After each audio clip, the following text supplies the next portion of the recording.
London, May 1816.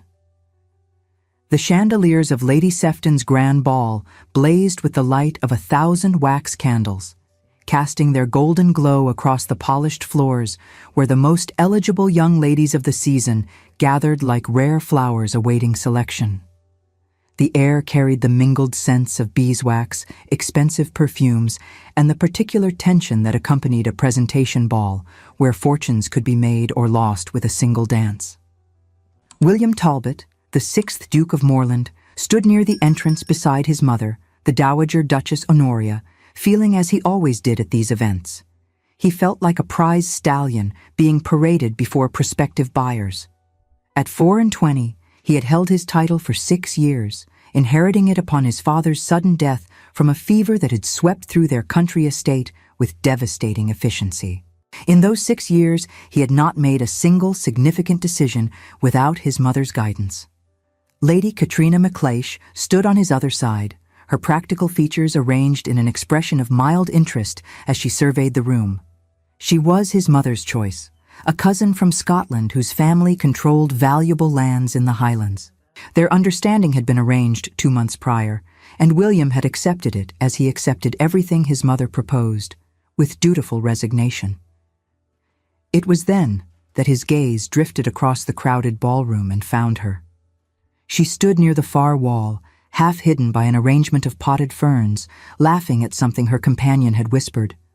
Her hair was dark as a raven's wing, swept up in a simple style that somehow appeared more elegant than the elaborate coiffures surrounding her.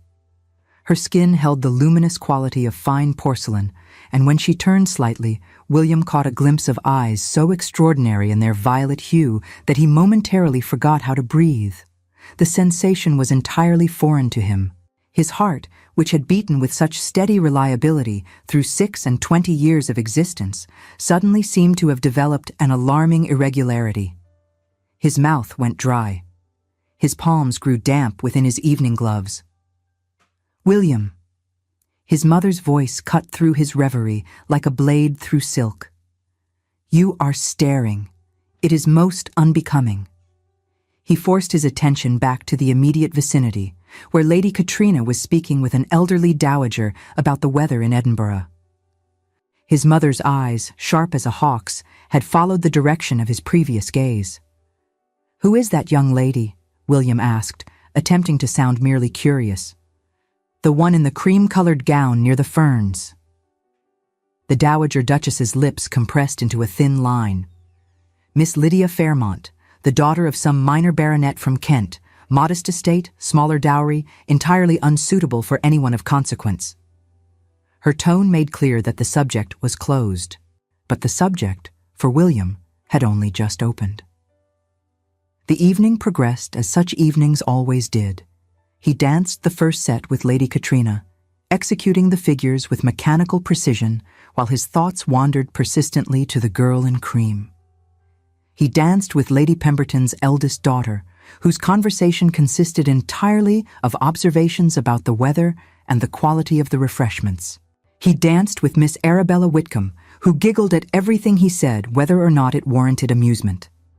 All the while, his gaze kept returning to Miss Lydia Fairmont. She danced twice, both times with gentlemen of no particular distinction. Between dances, she stood with her companion, an older woman who appeared to be her chaperone, observing the festivities with an expression of quiet wonder rather than the calculating assessment he observed on most young ladies' faces. When the orchestra struck up a waltz, she did not join the dancers, instead retreating further into her alcove of ferns as though seeking refuge from the swirling couples. William found himself moving toward her before conscious thought could intervene. "Miss Fairmont." She startled at his address, her violet eyes widening as she took in his appearance. He was tall, he knew, with features his mother assured him were handsome enough to compensate for any deficiency of charm. At this moment, however, he felt as awkward as a schoolboy at his first assembly. "Your Grace." She dropped into a curtsy so deep it bordered on excessive, clearly flustered by his unexpected attention. "Forgive me for intruding upon your solitude," he said, surprised by the steadiness of his own voice when everything inside him trembled. "I wondered if you might do me the honor of this waltz." Her eyes searched his face, looking for what he could not say. Mockery, perhaps, or some cruel jest at her expense. Finding neither, she glanced toward her chaperone, who was currently cornered by a talkative acquaintance near the pillar and had not noticed the Duke's approach. "I would be honored, Your Grace." Her hand in his felt like coming home to a place he had never known existed. The music swelled around them as they joined the other couples, and William discovered that leading Miss Lydia Fairmont through a waltz required none of the mechanical concentration he had expended on his previous partners. Their movements flowed together as naturally as water finding its course. "You do not seem to be enjoying the ball," he ventured, when the silence between them had stretched long enough to require breaking. "On the contrary, Your Grace, I find it quite overwhelming." A hint of a smile curved her lips. "I am not accustomed to such grandeur. My family's entertainments in Kent tend toward more modest affairs." "And do you prefer modest affairs?" She considered the question with a seriousness that surprised him. Most young ladies would have offered a coy response designed to flatter. Miss Fairmont appeared to be actually thinking. "I prefer genuine ones," she said finally. "Whether grand or modest matters less than whether the people present are truly enjoying themselves or merely performing enjoyment for the benefit of others." William felt something shift in his chest, a seismic shift of feeling he had no framework to understand. "And which do you observe here tonight?" "A great deal of performance, I fear." Her eyes met his with startling directness. "Though there are exceptions. The elderly couple near the refreshment table, for instance. They have been married 40 years at least, and still look at each other as though seeing something wonderful. And the young lady in blue by the pillar, the one pretending not to watch the officer in regimentals. She is experiencing genuine emotion, though I suspect she wishes she were not." He found himself laughing, an unfamiliar sound even to his own ears. "You are remarkably observant, Miss Fairmont. My mother always said I notice too much and speak of it too freely. It is not a quality society generally prizes in young ladies." "Society," William said, and was surprised by the bitterness that crept into his voice. "Prizes a great many qualities I find tiresome, and dismisses a great many others I find admirable." She studied him then, her violet eyes thoughtful. "That is a surprising sentiment from a duke." "Dukes are permitted to have surprising sentiments. It is one of the few privileges of rank that appeals to me." The waltz drew to a close, and William became aware that they had attracted attention. His mother's gaze bore into him from across the room like twin daggers of disapproval. Lady Katrina watched with an expression of mild curiosity, and scattered throughout the assembly, fans had risen to hide whispered observations about the Duke of Moreland dancing with an unknown nobody from Kent. He should return Miss Fairmont to her chaperone. He should resume his position at his mother's side. He should remember his duty, his understanding with Lady Katrina, his place in the rigid hierarchy that governed their world. Instead, he said, "Would you walk with me to the refreshment table? I find myself suddenly parched." Her hesitation was brief, but noticeable. "Your Grace, I am not certain that would be wise." "Wisdom," he replied, "is another quality society prizes that I increasingly find tiresome." A small laugh escaped her, and the sound of it filled him with inexplicable joy. She placed her hand on his arm, and they made their way through the crowded ballroom together. At the refreshment table, William procured 2 glasses of lemonade and steered Miss Fairmont toward a relatively secluded corner where conversation might be possible without the entire assembly straining to overhear. "Tell me about Kent," he said, "about your family's modest affairs and your mother's opinions on speaking freely."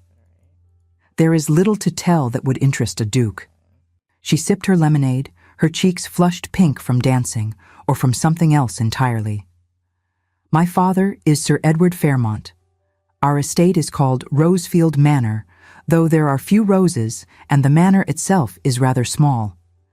I have one brother who is away at Cambridge and a younger sister still in the schoolroom. My mother passed 3 years ago, and since then, my aunt has served as my chaperone and companion. I am sorry for your loss. Thank you." The words held genuine feeling rather than rote politeness. My mother was a remarkable woman. She read poetry to us every evening and encouraged us to form our own opinions about everything from politics to pudding. My father adored her quite desperately.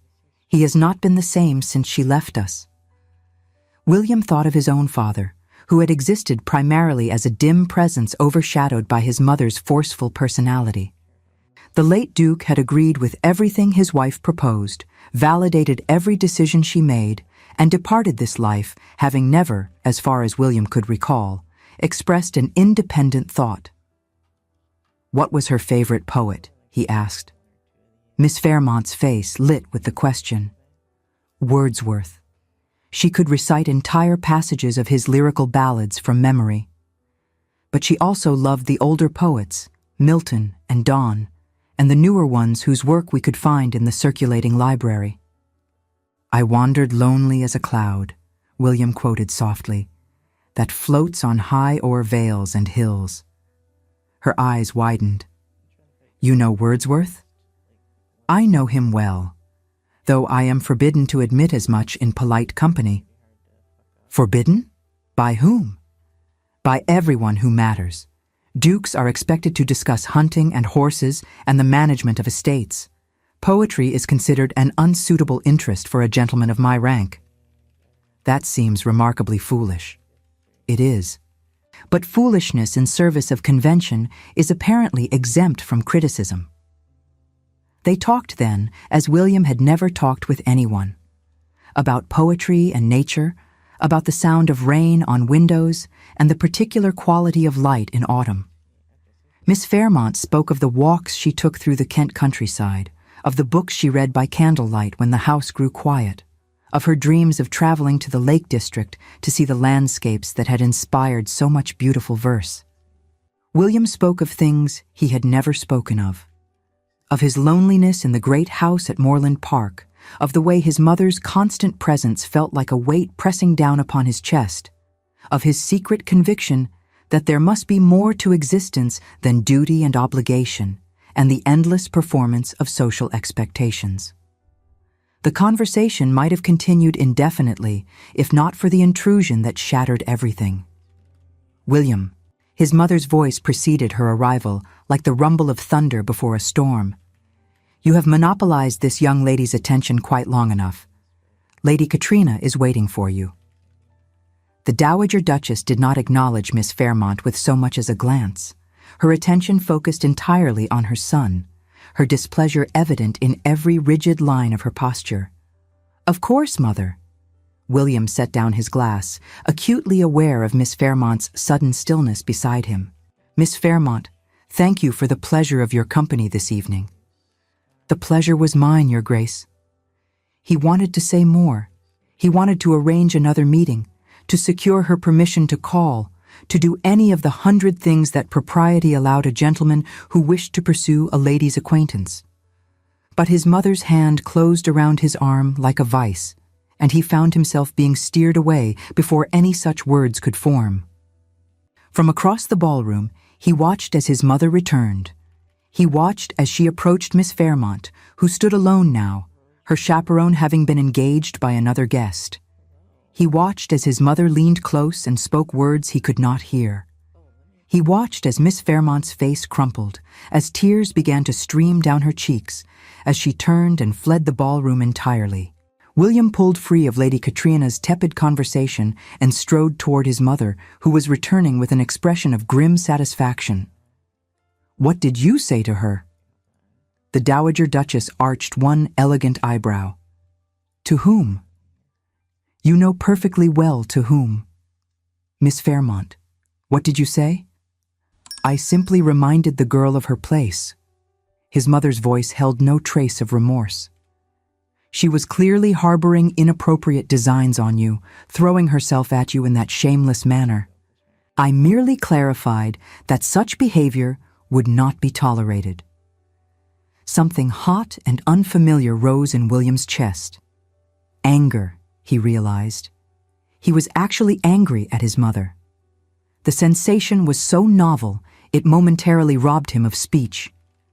She was not throwing herself at anyone, he managed finally. I approached her. I asked her to dance. I invited her to take refreshment. Then you displayed poor judgment, which I have now corrected. You had no right.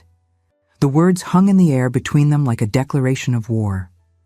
In 26 years of existence, William had never defied his mother, had never questioned her decisions, never challenged her authority, never suggested that her judgment might be anything other than infallible. The Dowager Duchess's eyes narrowed. I had every right.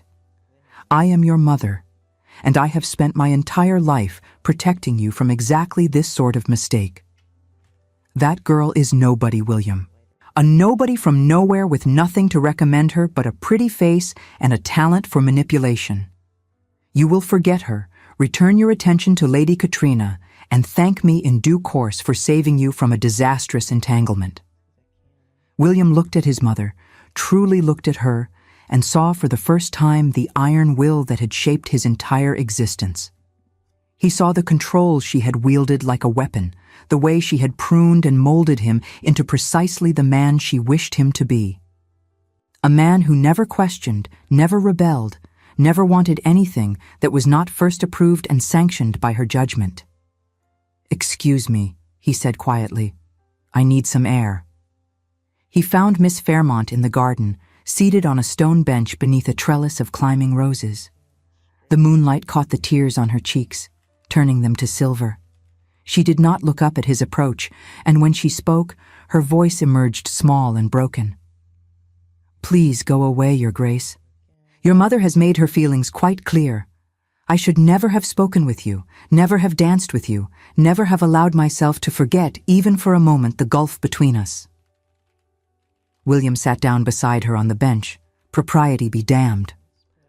"What did she say to you?" "It does not matter. It matters to me."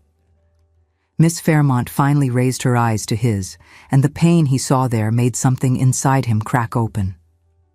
"She said I was grasping and common, that I was throwing myself at you shamelessly, offering what no respectable woman offers, that I was a vulgar social climber attempting to trap you through feminine wiles." Her voice wavered, but did not break. "She told me to stay away from you, to stop degrading myself with such transparent desperation." The hot anger in William's chest intensified. "She had no right to speak to you that way. She had every right. She is your mother, and she is protecting you." Miss Fairmont rose from the bench, wrapping her arms around herself as though chilled. "I was inappropriate, Your Grace. I forgot myself in the pleasure of our conversation. I allowed myself to imagine for just a moment that such boundaries did not exist. Your mother reminded me that they do, and she was correct to do so." She was not correct. She was. Miss Fairmont turned to face him, her violet eyes resolute despite the tears that continued to fall. "You are a duke engaged to marry your cousin. I am nobody from nowhere, as your mother so accurately observed. Whatever passed between us tonight was fantasy, and it is better that fantasy ends now, before either of us becomes too attached to its illusion." "I am not engaged," William heard himself say. "There is merely an understanding I never truly wanted." "Then I am sorry for that, but it does not change the fundamental truth of our situations." She took a step backward, increasing the distance between them. "Please return to the ball, Your Grace. Your mother will be looking for you." "I do not care what my mother is doing." The words surprised them both. Miss Fairmont's eyes widened, and William felt something unlock inside him, some cage that had held him prisoner for his entire life. "Miss Fairmont, Lydia." He spoke her name like a prayer. "I have known you for a matter of hours, and yet I feel more myself in your company than I have felt in 26 years of existence. What my mother said to you was cruel and false. You are not grasping or common or desperate. You are kind and genuine and good. You saw me, truly saw me, for perhaps the first time anyone has ever bothered to look. Your Grace, please do not say such things. I am saying them because they are true, because you deserve to hear them, because my mother had no right to make you doubt your own worth for even a moment. He reached for her hand, and she did not pull away. Her fingers trembled within his grasp, small and cold in the evening air. I know our acquaintance has been brief, he continued. I know there are obstacles between us that seem insurmountable, but I cannot simply pretend this evening did not happen. I cannot return to Lady Katrina and the life my mother has planned for me, as though I did not, for one shining moment, glimpse something infinitely more precious. And what would you have us do? Her voice was barely a whisper now. Your mother has made her feelings clear. She will never accept me. Then I will make her accept you. William straightened, feeling a determination flow through him that was entirely new and not unpleasant. Miss Fairmont, would you permit me to call upon you tomorrow, to pay court to you properly in the full view of society so that no one can ever again suggest your behavior was anything other than perfectly respectable? Your mother will be furious. Yes, she will. She will do everything in her power to prevent this. She will try. Miss Fairmont searched his face in the moonlight, looking for the conviction he knew must be visible there. You barely know me, Your Grace. What if you discover, upon further acquaintance, that I am not worth the trouble I will certainly cause you? Then I will count myself fortunate for the discovery. He raised her hand to his lips, pressing a gentle kiss to her knuckles. But I do not believe that will happen. I believe that further acquaintance will only confirm what I already suspect, that you are the most extraordinary woman I have ever had the privilege of meeting. She smiled then, a small, tremulous expression that nonetheless lit her entire face with beauty. You are quite mad, Your Grace. Undoubtedly. He smiled back at her. Will you permit my call? I will. She withdrew her hand from his, though the movement seemed reluctant. My aunt has taken rooms in Bloomsbury for the season. The address is number 12 Montague Street. Tomorrow at 3, then. Tomorrow at 3. They returned to the ballroom separately, propriety demanding at least that minimal concession. William found his mother and Lady Katrina near the entrance, both watching his return with expressions ranging from disapproval to curiosity. Where have you been? The Dowager Duchess demanded. Lady Katrina has been waiting to bid you good evening. Forgive me, cousin. William bowed to Lady Katrina with genuine warmth. I needed a moment to collect my thoughts. The evening has been rather overwhelming. Lady Katrina regarded him with those practical Scottish eyes that seemed to see more than she ever revealed. Think nothing of it, William. We shall speak again soon.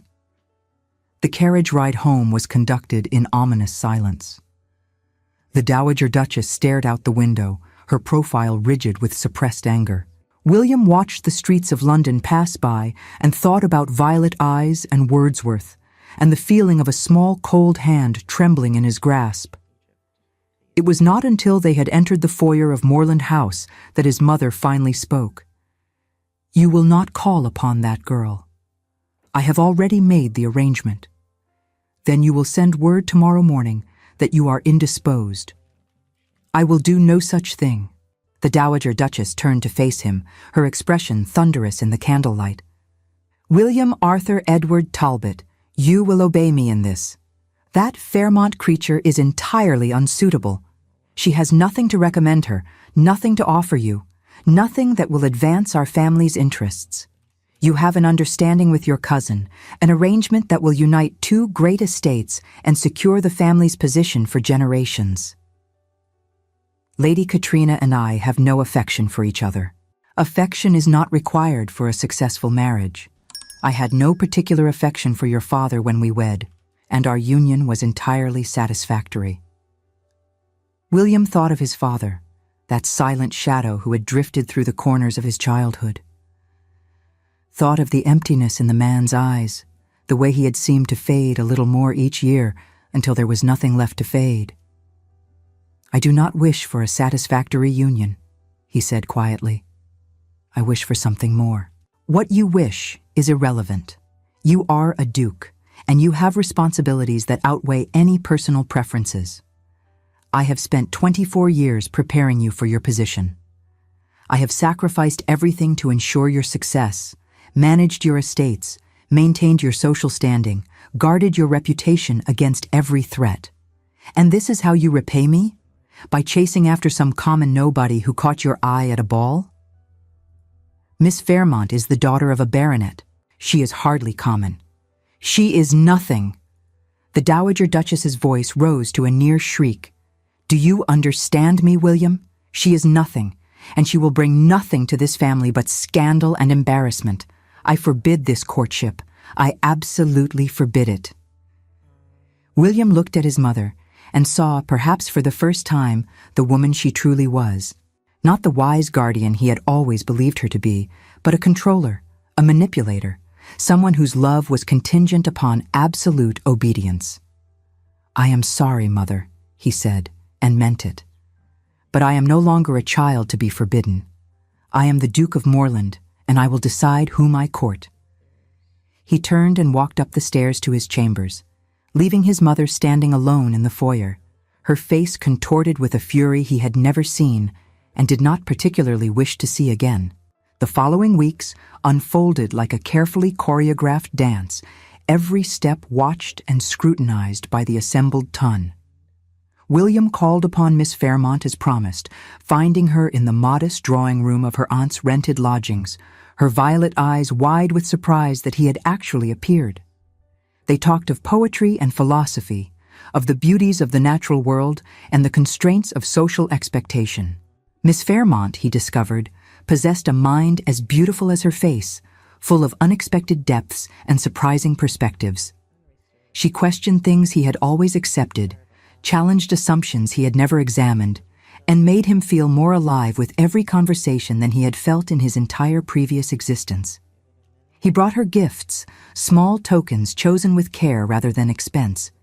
A volume of Wordsworth's verses inscribed with a line from the poem that had first connected them. A watercolor of the Lake District purchased from a struggling artist he had encountered on Bond Street. A single perfect rose from the gardens at Moreland Park, pressed between the pages of a book of sonnets.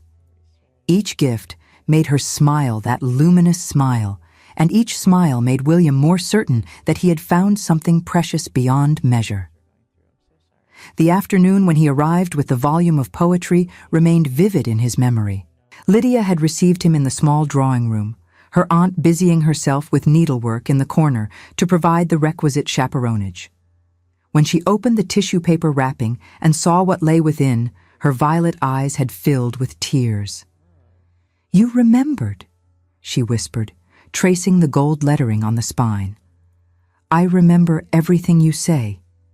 Every word, every thought, every observation that reveals the extraordinary mind behind those beautiful eyes." Her aunt had coughed pointedly at the intimacy of his tone, and both had laughed, the moment broken but not diminished. These small intimacies accumulated like coins in a treasure chest, each one adding to the growing wealth of their connection. Lady Katrina MacLeish's departure from London had been handled with remarkable grace. William had called upon her at her family's townhouse, prepared to explain, to apologize, to somehow make her understand that he had never intended to hurt her. She had stopped him before he could begin. "Spare yourself the discomfort, William. I have known for weeks that your heart was engaged elsewhere." Her practical Scottish features had softened with something like sympathy. "I am not wounded, merely observant. You look at Miss Fairmont the way I have always hoped someone might look at me. Katrina, I am truly sorry. Do not be sorry. Be happy." She had offered her hand with the brisk efficiency he had come to associate with her. "I am returning to Edinburgh in the morning. I shall tell our families that we released each other from the understanding by mutual agreement. It is the truth after all, if somewhat simplified. You are remarkably generous. I am remarkably practical. There is no benefit in competing with a ghost, and Miss Fairmont has clearly already taken up residence in whatever heart you possess." A small smile had crossed her face. "I do hope you find the happiness you seek, William. Truly, I do." They walked in Hyde Park during the fashionable hour, Miss Fairmont on his arm, her aunt trailing at a respectable distance. They attended the theater together, sharing a box that drew whispers from every corner of the auditorium. They danced at balls and assemblies, always the two dances that propriety permitted, each one feeling more natural than the last. The ton watched and wondered. The Duke of Moreland, that most dutiful of sons, was openly courting a nobody from Kent. His mother's fury was an open secret, discussed in every drawing room and at every card party. Lady Katrina MacLeish had returned to Scotland, releasing William from their understanding with a graciousness that made the whispers even louder. The Dowager Duchess did not accept defeat gracefully. She spread rumors about the Fairmont family, suggesting financial impropriety and questionable morals. She poisoned the ears of hostesses and patronesses, causing invitations to dry up and doors to close. She made cutting remarks in public, disparaging Miss Fairmont's appearance, her breeding, her obvious desperation to catch a duke. The cuts direct began appearing with alarming frequency. Ladies who had been cordial to Miss Fairmont now turned their backs when she approached. Gentlemen who had sought her hand in dance now claimed previous engagements. The social world that had briefly opened to her was slamming shut with vicious efficiency. One particularly painful incident occurred at Lady Pemberton's afternoon tea. Lydia had been invited before the full weight of the Dowager Duchess's campaign had become apparent, and she arrived expecting the usual bland pleasantries that characterized such affairs. Instead, she found herself seated alone at a table while conversation swirled around her as though she were invisible. When she attempted to engage Mrs. Hartley, whose daughter she had met at a previous gathering, the woman looked through her as though she had not spoken. "I am afraid that seat is taken," Lady Bancroft announced loudly when Lydia moved to join a more welcoming-looking group. "We are expecting Lady Ashton momentarily." The seat remained conspicuously empty for the remainder of the afternoon. Lydia departed early, her head held high, despite the tears that threatened. William heard of the incident from Lord Merrywell, whose wife had been present and had been genuinely appalled by the cruelty on display. "Your mother has thoroughly poisoned the well," Merrywell reported grimly. "Half of society believes Miss Fairmont to be some sort of scheming adventuress, and the other half is too afraid of the Dowager Duchess to show any kindness." William's hands clenched into fists at his sides. "This cannot continue." "Then you must do something to stop it. Something public. Something undeniable. Society needs to understand that Miss Fairmont has your full support and that opposition to her is opposition to you." Through it all, Lydia maintained her dignity. She did not complain, did not weep in public, did not give her tormentors the satisfaction of seeing her broken. But William saw the strain in her eyes, saw the effort it cost her to hold her head high when everywhere she turned, she met hostility and contempt. One evening at Richmond, where William had arranged a private picnic near the Thames with proper chaperonage, he finally spoke of what had been building in his heart. They sat in a small boat on the water, William rowing while Lydia trailed her fingers through the cool river. The sun painted the sky in shades of gold and rose, and the world felt very far away. "Lydia." He shipped the oars, allowing the boat to drift in the gentle current. "I need to tell you something." She looked up at him, her violet eyes wary. "That sounds rather ominous." "I love you." The words hung in the air between them, simple and true and terrifying. Lydia's hand stilled in the water, droplets falling from her fingertips like liquid jewels. "William, please." Her voice trembled. "Do not say such things if you do not mean them. I have never meant anything more in my entire life." He reached for her hand, drawing it into his own. "I know our courtship has been difficult. I know my mother has made your life a misery. I know the whole of society believes you are grasping and common and unsuitable, but I have never been more certain of anything than I am certain of this.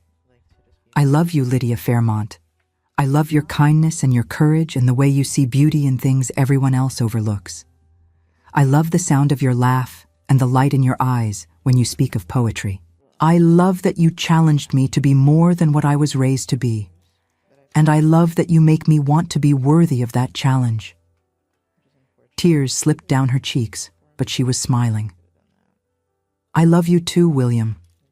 I have loved you almost from the moment you quoted Wordsworth at me in that wretched ballroom. But your mother will never accept this. She will never stop fighting against us. Then let her fight. I am done living my life according to her wishes. He pressed a kiss to her knuckles. When I am with you, I feel like I can finally breathe. Like I am finally the person I was meant to be, rather than the shadow my mother created. I do not know how to make her accept you, Lydia, but I know that I cannot give you up. I will not give you up, no matter what she does. Even if it means losing your family? If my family cannot accept the woman I love, then they were never truly my family to begin with. Lydia leaned forward and pressed her lips to his.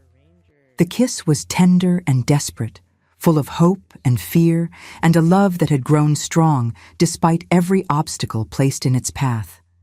When they finally parted, both breathless, the last of the sunlight was fading from the sky. "We should return," Lydia whispered. "My aunt will be wondering what has become of us." "Before we do, I have something to ask you." William's heart pounded so violently he was certain she could hear it. "I know this is not the proper way. I should speak to your father first, obtain his permission, make arrangements through proper channels, but I cannot wait another moment." He took both her hands in his. "Lydia Fairmont, will you marry me?" Her answer was immediate and unwavering. "Yes, yes, William, 1,000 times yes." He kissed her again, pulling her close in the cramped confines of the boat, heedless of propriety or the distant figure of her aunt on the shore. For one perfect moment, nothing existed but the two of them, and the love that had grown between them like a flower pushing through stone. The journey back to shore was made in contented silence, their hands intertwined across the space between them. Lydia's aunt, who had watched the proceedings from a discreet distance, wore an expression that suggested she knew exactly what had transpired, but was determined to feign polite ignorance. "I shall write to your father tomorrow," William said, as he handed Lydia down from the boat, "to formally request his blessing. He will give it gladly. He has spoken of nothing but your virtues since you began calling." "I have virtues?" "Many of them, apparently.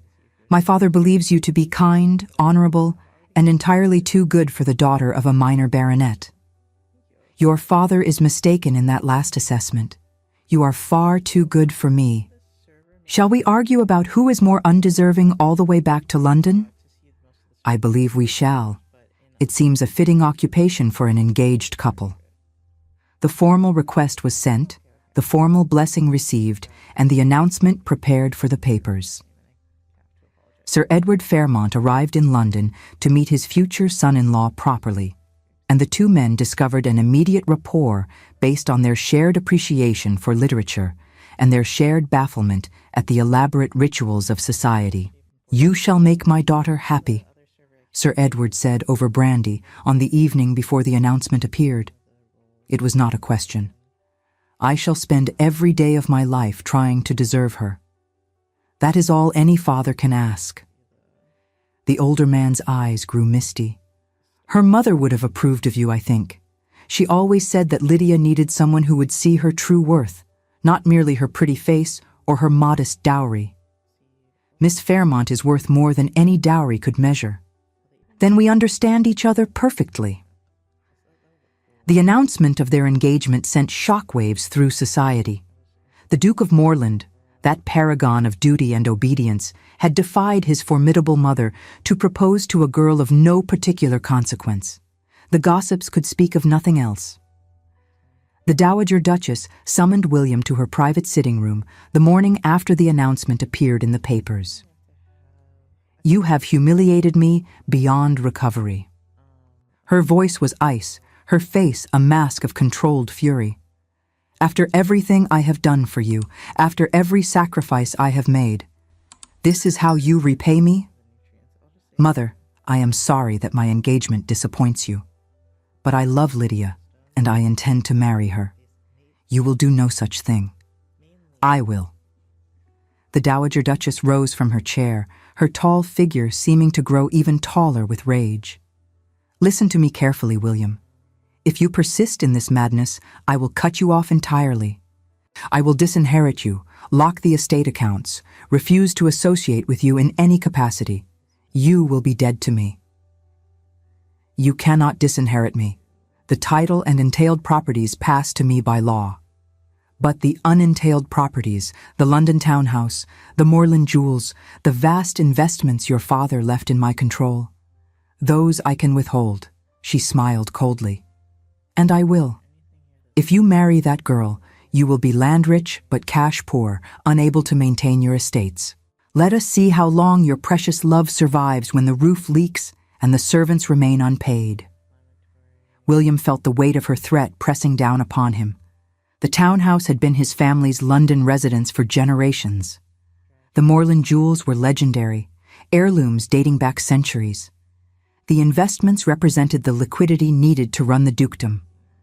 But then he thought of Lydia, of her quiet strength and her gentle wisdom, of the way she made him feel whole for the first time in his life. "Then I will have my title and my leaking roofs," he said quietly. "And I will count myself fortunate beyond measure, because I will also have her." The Dowager Duchess stared at him as though seeing a stranger. "You have lost your mind." "No, Mother. For the first time in my life, I have found it." He turned and left her sitting room, his steps steady even as his heart raced with the magnitude of what he had done. He had defied his mother. He had chosen love over duty, happiness over security, freedom over control. And he had never felt more certain of anything. Lady Genevieve Hartington's summer ball was the event of the season, an elaborate affair held in her magnificent townhouse overlooking Grosvenor Square. Everyone who was anyone would be in attendance, and the engagement of the Duke of Moreland to Miss Lydia Fairmont was certain to be the primary topic of conversation. William and Lydia arrived together, her hand on his arm, her cream-colored gown simple but elegant beside his formal evening attire. The whispers began the moment they entered, a susurrant wave of commentary that followed them through the crowded rooms. "Pay them no mind," William murmured against her ear. "They will find something else to gossip about within the fortnight." "I know." She smiled up at him, though tension showed in the set of her shoulders. "I am simply grateful to be here with you." They danced the first set together, moving through the figures with the natural grace their weeks of practice had developed. Other couples gave them wide berth, some from courtesy and others from the desire to avoid association with the objects of the Dowager Duchess's displeasure. When the dance ended, William escorted Lydia toward the refreshment table. They had nearly reached their destination when a commotion near the entrance drew everyone's attention. The Dowager Duchess Honoria had arrived. She swept through the crowd like a ship in full sail, her silver gown catching the candlelight, her expression one of cold determination. The guests parted before her, whispers rising in her wake until she stood directly in front of Lydia. "Miss Fairmont." The Dowager Duchess's voice carried across the suddenly silent ballroom. "Or should I say, the future Duchess of Moreland, since you have apparently succeeded in your campaign to ensnare my foolish son with your feminine wiles." Lydia paled, but stood her ground. "Your Grace, tell me, did you plan this seduction from the beginning?" The Dowager Duchess stepped closer, her voice rising so that every guest could hear. "Did you research which gentleman would be wealthiest and most easily manipulated? Did you practice that innocent expression in the mirror before deploying it? Or did you simply get lucky, stumbling upon a duke stupid enough to fall for such transparent tricks?" The crowd pressed closer, hungry for scandal, eager to witness the complete destruction of Miss Lydia Fairmont. Your Grace, I assure you that my feelings for your son are genuine. Lydia's voice trembled, but did not break. I never sought to trap or manipulate him. Of course you did not. You merely threw yourself at him at every opportunity, monopolized his attention, turned his head with pretty smiles and strategic tears. The Dowager Duchess's lips curled with contempt. You may have fooled my son, but you have not fooled me. I know exactly what you are, Miss Fairmont. You are a grasping, common social climber, willing to degrade yourself to trap a title. You are not worthy of my son. You are not worthy of this family, and when William finally comes to his senses, as he inevitably will, you will be discarded like the cheap trinket you are. Tears were streaming down Lydia's face now, her composure finally breaking under the relentless assault. The crowd watched in fascinated horror, no one moving to defend her, everyone waiting to see how much further the Dowager Duchess would go. Then William stepped forward. He had been frozen throughout his mother's tirade, shock and disbelief rendering him temporarily immobile. But seeing Lydia's tears, seeing her standing alone against his mother's cruelty while an entire ballroom watched and did nothing, something inside him finally snapped. Enough, Mother. That is enough. The words rang through the silent room like a thunderclap. Every head turned toward him. Every eye widened with surprise at hearing the famously obedient Duke of Moreland speak to his mother in such a tone. William. The Dowager Duchess turned her cold gaze upon him. This does not concern you. This concerns me entirely. He stepped between his mother and Lydia, his back to the woman he loved, his face to the woman who had raised him. You will not speak to my future wife this way. You will not humiliate her. You will not question her character or her integrity. I am your mother, and she is to be my wife. William's voice rose, filling the ballroom with its unfamiliar authority. I have been your obedient son for 24 years, Mother. I have accepted your guidance, followed your instructions, deferred to your judgment in all things. But this ends now. How dare you speak to me in this manner? How dare you treat the woman I love like dirt beneath your feet? He stepped closer to his mother, his tall frame suddenly seeming to tower over her. Lydia Fairmont is kind and genuine and good. She did not chase me. She did not manipulate me. She did not scheme to trap me. I fell in love with her because she sees me as a person, not as an extension of your ambitions. Because she makes me feel alive. Because she is the first person in my entire life who has asked what I want rather than telling me what I should want. The Dowager Duchess's face had gone pale with shock and fury. You are making a fool of yourself before all of society. Then let society think me a fool. William turned to face the assembled guests, his voice carrying to every corner of the magnificent room. Let everyone here know that I love Lydia Fairmont with all my heart. That I intend to marry her regardless of my mother's objections. That I would rather be a fool in love than a dutiful son trapped in a loveless arrangement of my mother's devising. He turned back to Lydia, taking her trembling hands in his own. I am sorry for my mother's cruelty. I am sorry it took me so long to stand up to her. But I am standing now, Lydia. I am standing for you, for us, for the life I want to build together. William. Her voice was thick with tears, but her violet eyes shone with something that looked remarkably like hope. You do not have to do this. I do have to do this. I should have done it weeks ago. He raised her hands to his lips, pressing a gentle kiss to each one in full view of the assembled company. I love you, Lydia Fairmont. I want to spend the rest of my life with you. And I do not care what my mother thinks, or what society thinks, or what anyone thinks except you. Will you still have me, after everything my family has put you through?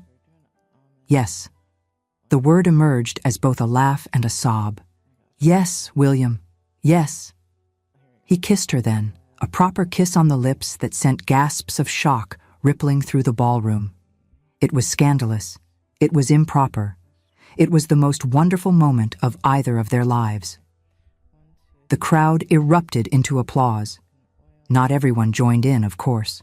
Some guests maintained their disapproval, their rigid postures and pursed lips making clear their opinion of the entire display.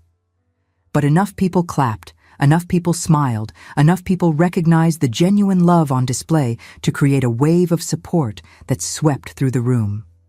The Dowager Duchess stood alone, isolated in a sea of approval, her social position crumbling around her as the guests she had counted as allies turned their backs on her controlling behavior. Lady Genevieve Hartington herself approached William and Lydia with a warm smile. "Your Grace, Miss Fairmont. May I be the first to offer my sincere congratulations. Yours is clearly a love match of the finest order." "Thank you, Lady Hartington. I should like to host your engagement dinner, if you would permit me the honor."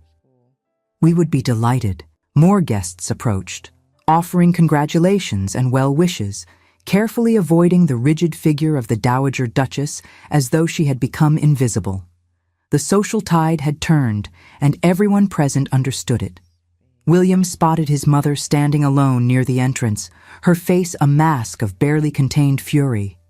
Their eyes met across the crowded room, and for a moment something flickered in her expression that might have been pain. Then she turned and swept from the ballroom, her exit as dramatic as her entrance had been. The days that followed were a whirlwind of activity. Wedding preparations began in earnest, with Lady Hartington graciously offering her assistance in navigating the social complexities that remained. Invitations were sent, arrangements were made, and the date was set for 3 weeks hence at St. George's Church in Hanover Square. The Dowager Duchess sent no word to her son. The doors of Moreland House remained closed to him, the servants instructed to turn him away if he attempted to call. She had made her position clear, and William accepted it with a heaviness in his heart that Lydia's love could only partially ease. "She may come around," Lydia said one evening as they sat together in the modest drawing room of her aunt's lodgings. "Time heals many wounds." "Perhaps." William stared into the fire, his expression troubled. "But I fear my mother's wounds are of her own making, and she seems disinclined to acknowledge them. She raised you alone after your father died. That cannot have been easy. She raised me to be her puppet, controlled by her strings, dancing to her tune." He turned to look at Lydia, his gray eyes soft in the firelight. "You freed me from those strings. I will always be grateful for that, whatever happens with my mother. I did nothing. You freed yourself. I freed myself because you showed me it was possible, because you showed me what life could be like when it is lived for joy rather than duty." He reached for her hand, threading his fingers through hers. "I love you, Lydia Fairmont. I love you more than I knew it was possible to love another person. And in 3 weeks, I will stand before God and man and vow to love you for the rest of my life. That vow will be the truest thing I have ever spoken. I love you too, William." She leaned her head against his shoulder, her hair tickling his chin. "Though I confess, I sometimes still cannot believe this is real, that you chose me over everything your mother could offer. You are everything my mother could not offer." He pressed a kiss to the top of her head. "You are freedom and joy and love without conditions. You are exactly what I need, and I thank God every day that you agreed to dance with me at that ridiculous ball." It was a lovely ball. It was a tedious exercise in social obligation, but it brought me to you, so I shall forever speak well of it. She laughed, that musical sound he had come to treasure above all others. "You are becoming remarkably romantic, Your Grace. I had an excellent teacher." The wedding morning dawned bright and clear, as though the heavens themselves had decided to smile upon the union of William Talbot and Lydia Fairmont. St. George's Church was filled to capacity, the pews crowded with guests who had decided that love matches were more fashionable than arranged ones, and that the new Duchess of Moreland would be a delightful addition to their social circles. The church itself had been decorated with white roses and trailing ivy, the ancient stone walls softened by flowers that filled the air with sweet fragrance. Morning light streamed through the stained glass windows, casting patterns of colored light across the flagstones like scattered jewels. William's hands trembled slightly as his valet assisted him with the final adjustments to his cravat. He had dressed with more care than he had ever taken for any previous occasion, wanting everything to be perfect for this day when his life would change forever. "Nervous, Your Grace?" his valet inquired with a knowing smile. "Terrified," William admitted, "though not of marriage itself, only of somehow failing to be worthy of the extraordinary woman who has agreed to share my life. If I may say so, Your Grace, the young lady seems to believe you are worthy enough. Perhaps you should trust her judgment." It was sound advice, and William carried it with him as he took his place at the altar. William stood at the altar, his heart pounding with a mixture of joy and nervousness that made it difficult to stand still. His best man, an old school friend named Lord Edward Merrywell, stood beside him offering silent support. Then the doors opened, and Lydia appeared. She wore a gown of ivory silk that caught the light streaming through the stained glass windows, transforming her into something almost otherworldly. Orange blossoms crowned her dark hair, and her violet eyes shone with tears of happiness as she processed down the aisle on her father's arm. William felt his own eyes grow moist as she approached. This extraordinary woman, this kind and gentle soul who had seen him truly for the first time in his life, was about to become his wife. The magnitude of his good fortune nearly overwhelmed him. Sir Edward Fairmont placed his daughter's hand in William's with a gruff nod that contained multitudes of emotion. The vicar began the ceremony, his sonorous voice filling the ancient church with words that had joined couples for centuries. When it came time for the vows, William spoke them with a fervor that left no doubt of his sincerity.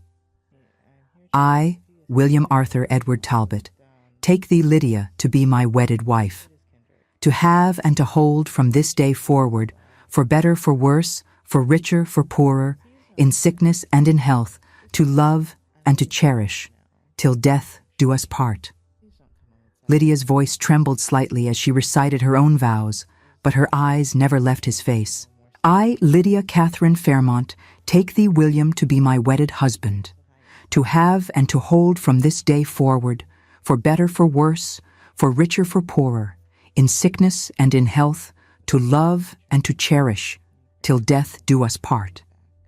The ring slid onto her finger. It was not the Moreland heirloom, which remained locked away in his mother's safe, but a new band of gold William had purchased himself, a simple, perfect circle representing a future unburdened by the past. The vicar pronounced them man and wife, and William kissed his bride with a tenderness that drew happy sighs from the assembled guests. As they turned to face the congregation, William's eye was caught by a figure seated in the rear pew, half hidden by a pillar. His mother had come. The Dowager Duchess sat alone, her face pale and drawn, watching the proceedings with an expression William could not quite decipher. Regret, perhaps, or sorrow, or simply the exhaustion of someone who had fought a battle and lost. Their eyes met across the crowded church. William inclined his head slightly, a gesture of acknowledgement, if not reconciliation. The Dowager Duchess hesitated, then nodded in return. It was not much. It was not forgiveness or acceptance or anything approaching the relationship they might have had if circumstances had been different. But it was something, a thread of connection that had not been entirely severed. The wedding breakfast was held at Lady Hartington's townhouse, a magnificent affair that everyone would be talking about for weeks. The newly married Duke and Duchess of Moreland received congratulations from a seemingly endless stream of guests, their hands aching from being shaken and their faces sore from smiling. Late in the afternoon, when the festivities had begun to wind down, a servant approached William with a message. "Your Grace, there is a lady who wishes to speak with you. She is waiting in the small drawing room." He knew who it was before he opened the door. The Dowager Duchess stood by the window, her back to him, her posture still regal despite the evident weariness in her frame. She turned at the sound of his entrance, and William was startled to see tears on her cheeks. "Mother, I owe you an apology." The words emerged stiffly, as though dragged from some resistant place deep within her. "I owe both you and your wife an apology." "Yes, you do." She flinched at his bluntness, but did not retreat. "I behaved abominably toward Miss Fairmont, toward the Duchess of Moreland." A small, bitter laugh.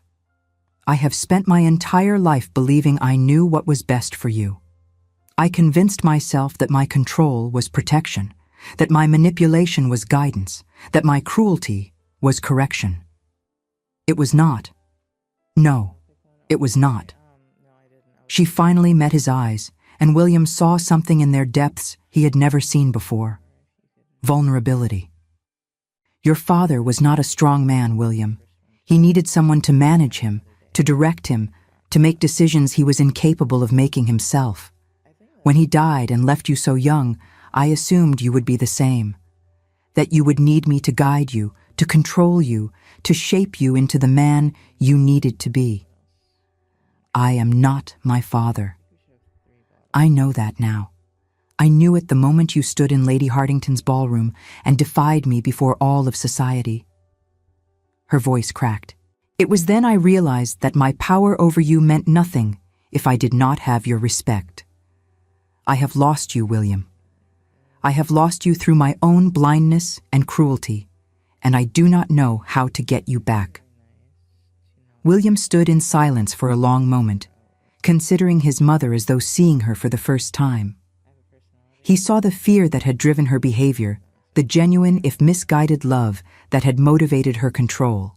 He saw a woman who had been so afraid of losing her son that she had pushed him away with both hands. "You have not lost me, Mother." The words emerged slowly, carefully chosen. "But things must change between us.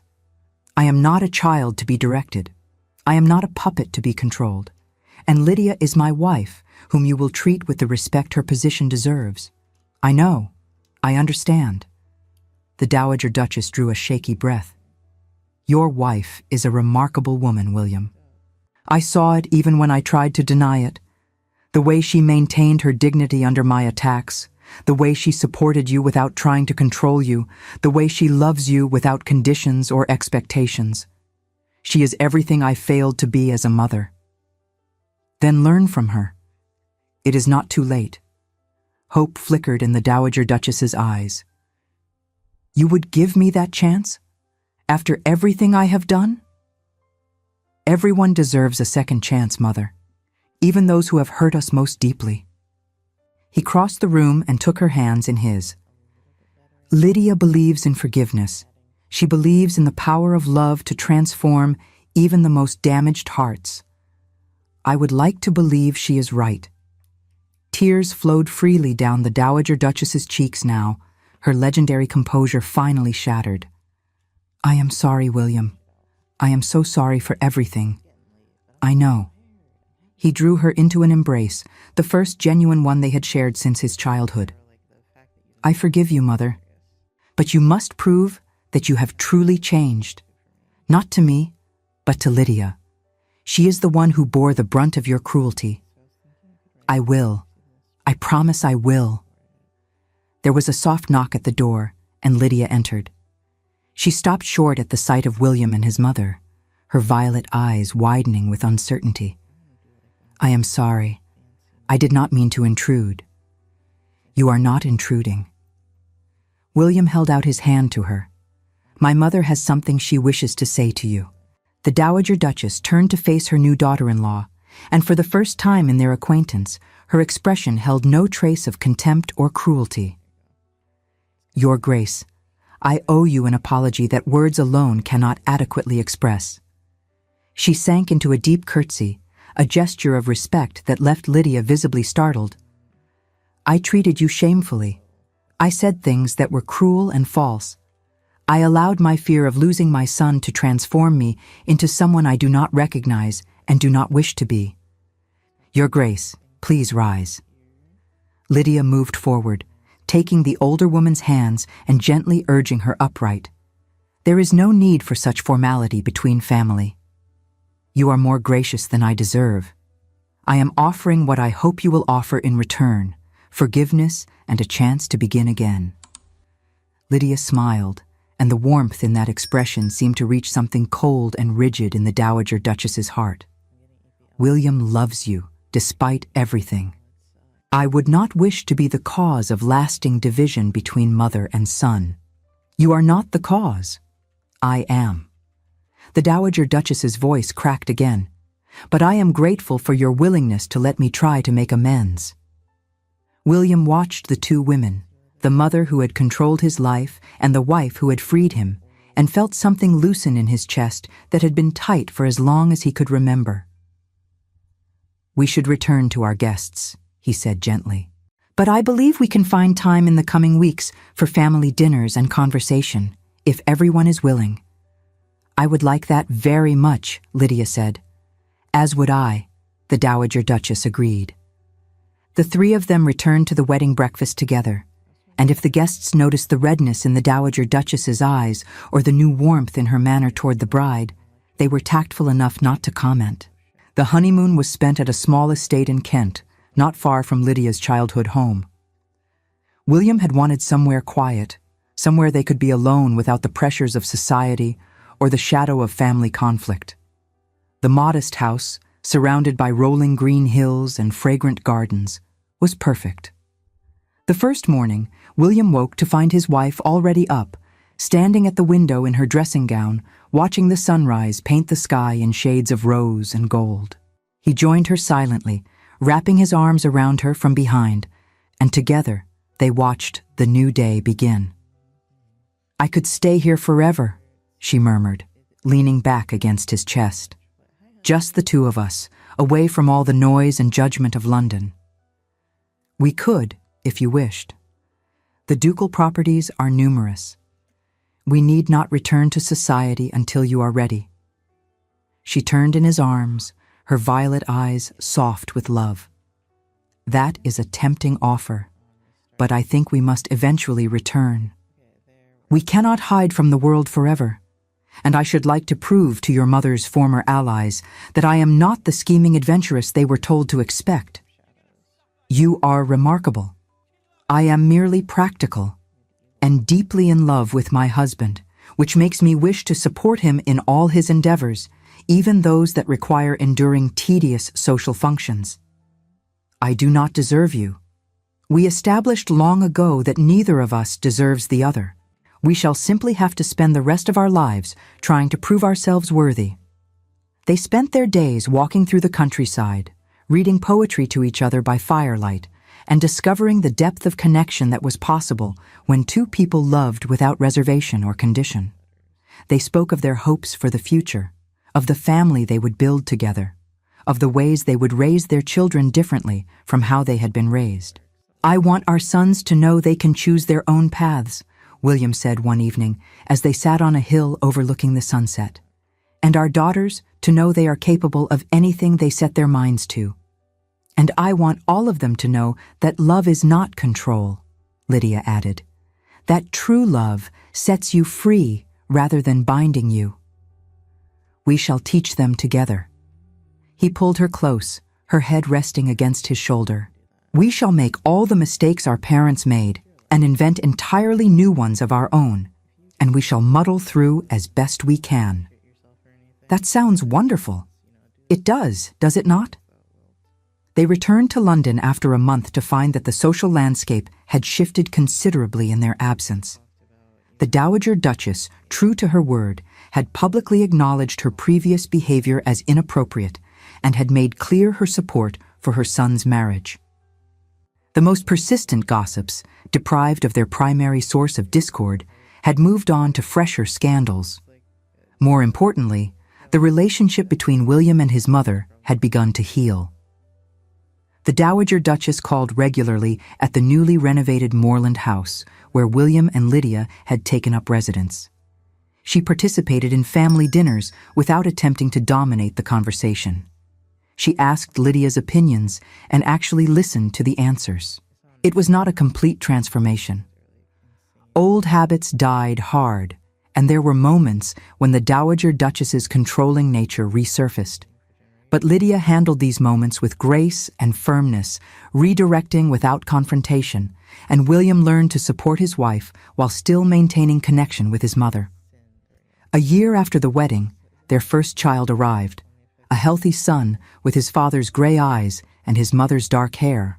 The Dowager Duchess wept upon holding her grandson for the first time, and the tears were unmistakably those of joy. "I made so many mistakes with your father," she whispered to the tiny bundle in her arms. "I will not make them with you. I will love you freely and let you grow into whoever you are meant to be."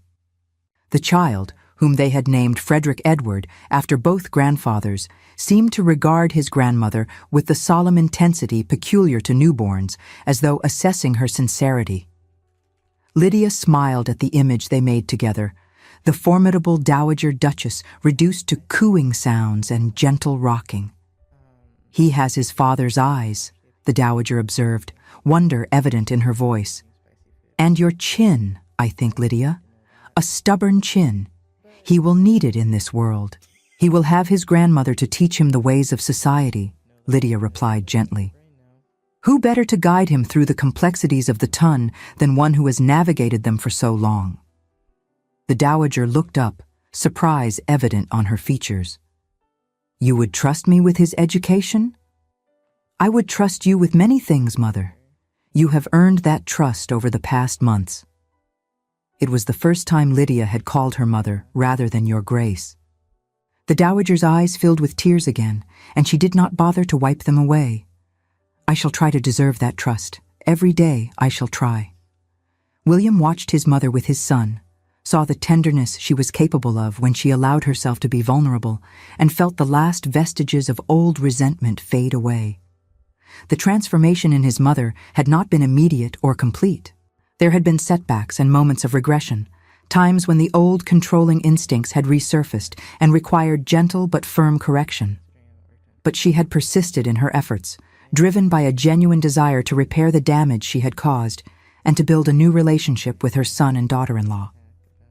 Watching her now, William felt a profound gratitude for Lydia's insistence on giving his mother a second chance. Lesser women might have demanded permanent estrangement, might have held fast to justified grievances and refused to allow the Dowager back into their lives. But Lydia had understood something William had been too close to see, that his mother's cruelty had sprung from fear, and that fear could be healed through love and patience. Later that evening, after the Dowager Duchess had departed and the baby slept peacefully in his nursery, William and Lydia sat together in the drawing room. The fire crackled softly, casting dancing shadows on the walls, and outside the window, London glowed with the warm light of street lanterns and possibility. "Are you happy?" William asked, the question both simple and profound. Lydia turned to look at him, her violet eyes luminous in the firelight. "Happier than I ever dreamed possible." "Even with my impossible mother?" "Your mother is changing, slowly, imperfectly, but genuinely. That is more than many people ever manage. She hurt you terribly." "She did. But she has also worked hard to make amends." Lydia took his hand, threading her fingers through his. "Forgiveness is not about forgetting what happened, William. It is about choosing not to let the past poison the future." "When did you become so wise?" "I learned it from you." She smiled, that luminous expression that still, after a year of marriage, made his heart skip. "You taught me that people can change when love gives them reason to. You changed for me.